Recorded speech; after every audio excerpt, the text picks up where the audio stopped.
Hello everybody, welcome back. Kim Copeland here on channel Medium Kim. Thank you so much for joining me today. I'm going to welcome you to this video when we're going to talk about Archangel Azrael, and then we're also going to have a little fun exercise using traveling clairvoyance at the end of the video. So first of all, I would like to just say that this channel is dedicated to empowering each of us in this time on earth. As you know, we all know this is a massive change globally. And I feel like I would like to just help support you with energy medicine techniques to build up your power and vibration, and also to offer stories of hospice and mediumship, which is about a healing, and which also enhances the awareness of the spirit world around us every day, but also at the time of transition. So that's what this channel is about. I may end up separating it into two channels, but right now I'm alternating a video for energy medicine, for empowerment, and then a video on maybe some hospice mediumship stories. Okay, so that's what I'm planning to do right now. All right, so on to Archangel Azrael. Now, in the book that I have, that I am written a chapter in, it's called The Last Breath. You've probably seen this before. It's written by mediums from around the world, and I'm chapter 32, and it is about Archangel Azrael. The thing is, the everyday angels, the little angels, the bigger angels, and then there's big angels. And Archangel Azrael is one of the biggest angels I've seen, and it's a feeling and a seeing with him. And he is, quote, the angel of death. And he can be depicted as scary looking. If you look on the internet, some people depict him as like, oh my God, stay away from Archangel Azrael. Well, when I saw him, he was the most loving, protective, magnificent being, not at all scary, almost like if you would just want to be enveloped in this whole purple energy that he had. I think he can come in as other colors, but I think he's often known as the purple, as a purple color.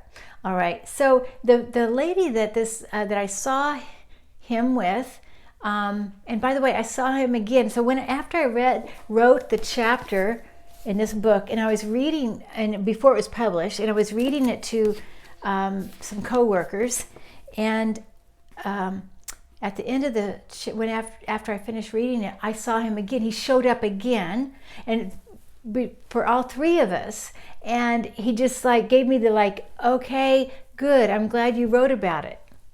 So that was a confirmation. I'm getting chills as I say that right now. It's a confirmation that was Archangel Azrael. So anyway, the story is, this is a young woman. She was only 42 years old. She was in a blended marriage. She had 5 kids. She was a naturopathic doctor. Her husband was also a naturopathic doctor. So they were very much into natural medicines, any kind of complementary therapies. Her husband did everything he could to keep her alive and avoid Western medicine. They did smoothies. He had a bariatric chamber for her brain because she had mad cow disease, which affects the brain and appears as dementia, but it's a very rapid decline. And when I met her, she was already in a wheelchair, and her older sons that were college age had to lift her, chair to bed and all that.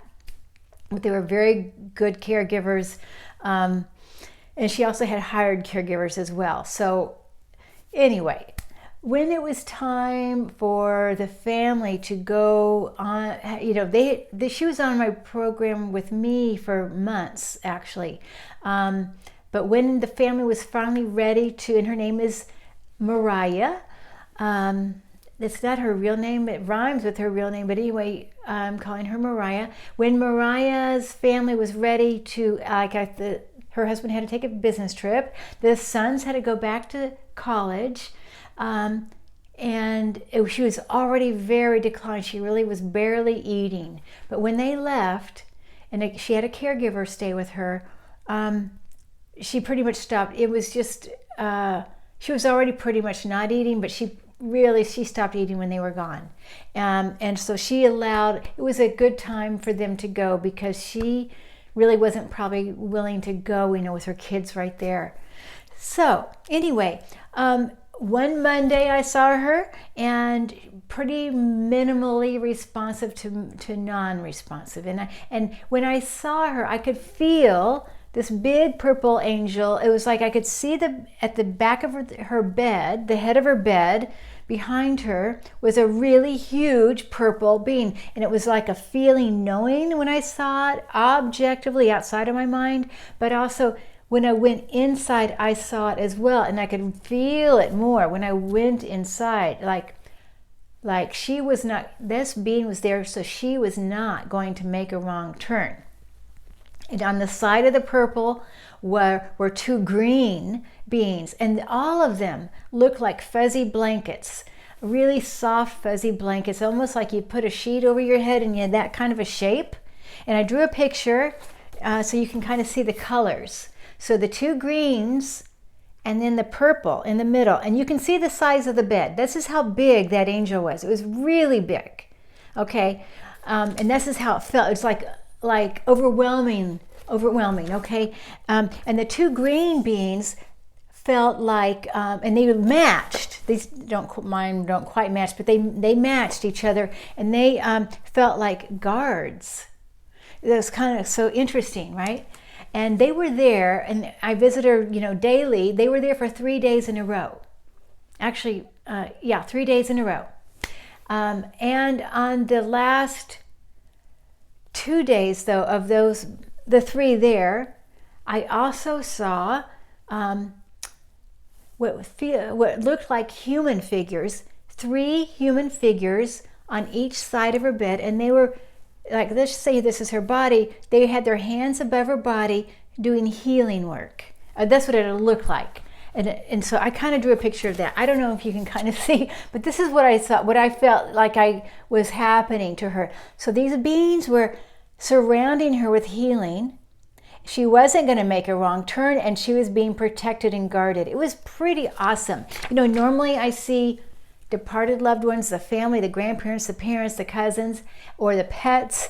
I also see, of course, what I say, the everyday angels, which would be more like a human size, but these were way bigger.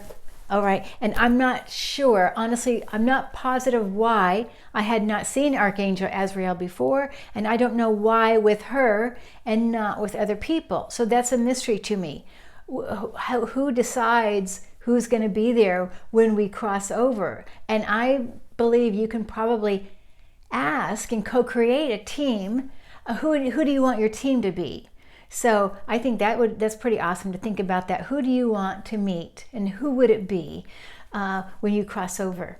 So then the day that she was going to fly away, I did not see these guys anymore. And I did not see the healers either. What I saw, so I saw her, and it looked like everybody was gone to me. When I came in, and it's like, whoa, the energy felt really different. So I went in, did my spiritual vision inside, my subjective vision, and what I saw was her standing tall, wearing a beautiful white, like a wedding dress. She had reddish orange flowers in her hair. She had a bouquet of reddish orange flowers. She was walking gracefully and beautifully with a smile on her face, and it was outside with trees, tall trees, and she was walking down a pathway with orange, red colored candles lighting her pathway, and it looked like sunset, like there was a whole golden glow around this whole scene. She's walking, and I don't even know who she was walking toward, but it looked kind of like she was walking toward me, but I know it wasn't really toward me, but I saw her walking in my direction. And I knew when I saw that, like, okay, this is the day, right? She's already pretty much gone. Her body basically was just breathing a little bit. She pretty much had left her body, and she did finally stop breathing a couple hours later. Her caregiver saw the mist come out of the top of her head. It was a very special, sacred experience for everybody involved. I was going to say too that the caregiver had made it a sacred ceremony for her. She had candles, she had flowers, she had essential oils, she did chanting, singing, prayers every morning. She had a shaman come and do a ceremony for her. So, she made it special. And I don't know if that contributed to who was at the bedside. I just don't know. I don't know that, but I'm telling you, this is my experience.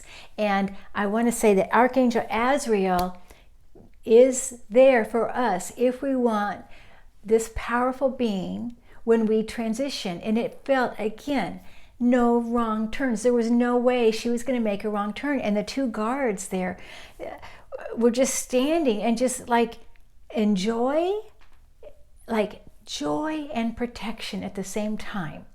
I can't explain it as much as I can feel it, but it was really powerful. And I wonder, the color, it's kind of like this color I saw as Archangel Azrael, about like that. I don't know. Just a special time. And the reason I knew at the time that it was Archangel Azrael, when I talked to the spouse and I gave my condolence call, he said, well, interesting, I don't really know about angels. I'm not sure I believe in angels or anything, but I was just reading a story. Just happened to be come across a story about Archangel Azrael at the time of death, who comes at the time of death. And I thought, and he said, and this is a purple angel. And I said, well, this angel was purple. So, that's why, and I'm getting chills again as I say that. So I know, there's no question in my mind that it's Azrael. Plus, like I said, when I finished writing this chapter before it was published, and I read it to some coworkers, and then he came back again, and he gave me it was a feeling of like, yeah, good job, kind of like, I'm glad you told my story. So he approved. It's like he was approving of telling his story. So, great. All right, guys. Now, a little exercise for you guys. So, there is clairvoyance is a clair, one of our clairs, like claircognizant, clairauditory, clairgustient, clairsentient. So these are like the hearing, feeling, seeing, knowing, tasting. So there is such a thing as called traveling clairvoyance. And it is using your inner vision, your inner spiritual eyes, to travel with intention somewhere in particular. This is different than remote viewing. Remote viewing, you don't necessarily know. You might get the points, the points on Earth or something like that. I forget what that's called now, but you know what I'm talking about. Some latitude, longitude. I don't know what the numbers are.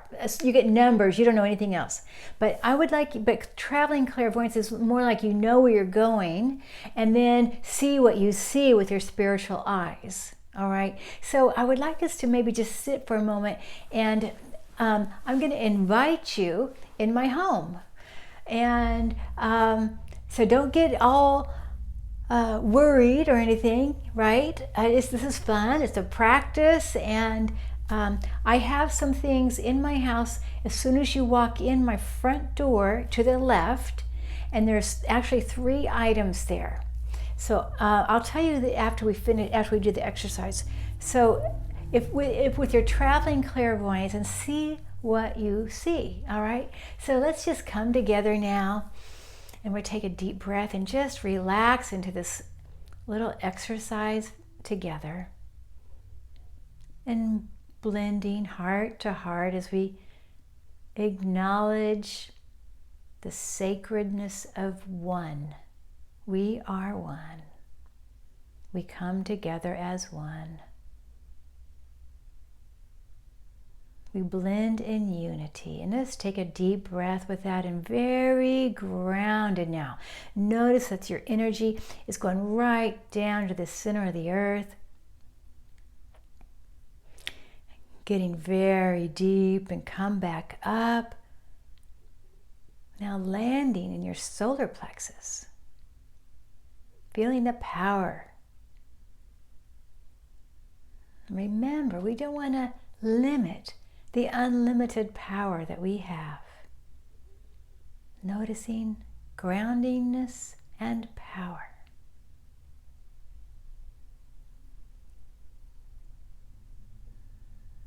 And now we're going to allow that power just to come up through the top of your head and out to the heavens, and grab onto a teacher, a helper, whoever you want to help you with this exercise. Have them come back down with you, coming right back into your power center, blending the power and the heart together now.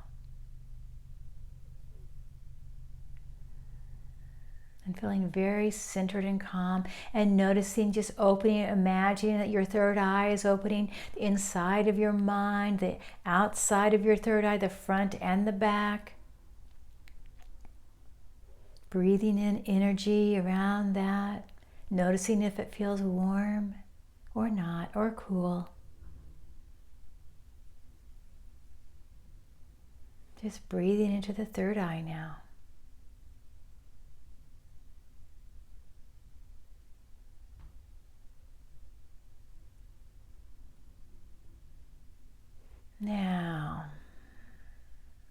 Now you may hold a flashlight, or your guide's hand, or a crystal, or something from wherever you are, coming over to San Marcos, Texas. Imagine that you're coming down my street.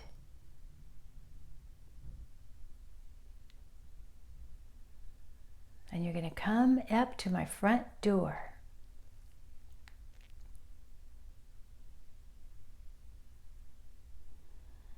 And you may notice my door, or maybe not. And you may just knock on the door, and I'm opening the door for you, allowing you to come in my home.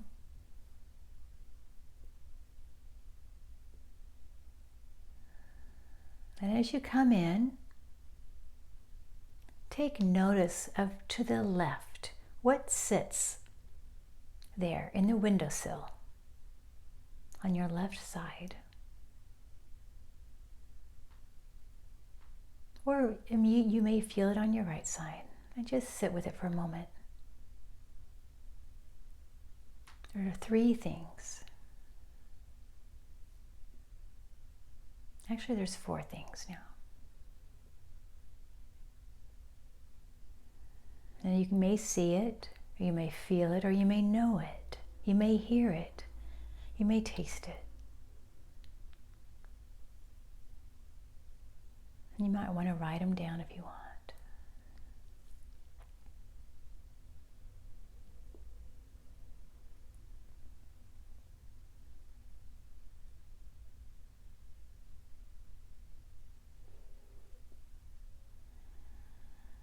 And when you are ready,